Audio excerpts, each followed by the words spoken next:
5টা চোর ধরা পড়ছে, 5টা চোর একদম হাতে নাতে। এখন জনগণ গণধোলাই দিতে আছে, এখন একটা আর একটারও দোষ দিতেছে। স্যার দেখেন, আমি এইবার প্রথম আসছি, তাও আমার এই বন্ধু নিয়ে আসছে, বলছে চল এক জায়গায় যাই, একটু বেড়াইতে যাব, কিন্তু ও যে চুরি করতে আবার নিয়ে আসছে এটা আমি কোনোভাবেই জানতাম না, আমি একদম নির্দোষ। প্রত্যেকে এই কথা বলতেছে, সবাই সবাইয়ের দোষ দিতেছে, ওই আবার নিয়ে আসছে, ওই বলতেছে আবার নিয়ে আসতেছে, সবাই নির্দোষ, কেউ স্বীকার করতেছে না। আর কি করতেছে, আরেকজনের ঘাড়ে দোষটা চাপাই দিচ্ছে। কিয়ামতের দিন অবস্থাটা ঠিক এরকম হবে।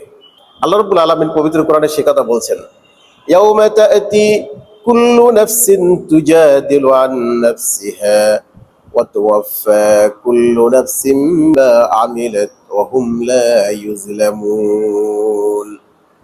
কিয়ামতের দিন প্রত্যেকে নিজের ব্যাপারে ছাপাই গাইবে, আমি নির্দোষ, আমি কিছু করি নাই। পর্যায়টা এইরকম গিয়ে দাঁড়াবে, মানুষের জীবনের 2টা পার্ট, 2টা অংশ, একটা হলো রুহু আর একটা হলো শরীর। এখন শরীর, সে বলবে আল্লাহ আমি তো জাস্ট একটা শরীর, আমার তো কোনো ক্ষমতা নাই কিছু করার মতো। এই রুহু আমার ভিতর আসার পর থেকে আমি যত রকমের পাপাচার, অন্যায়, অবিচার, জুলুম, আয়নাঘর, মানুষ গুম করা, এই জাতীয় অন্যায় আমি সব কিছু করছি।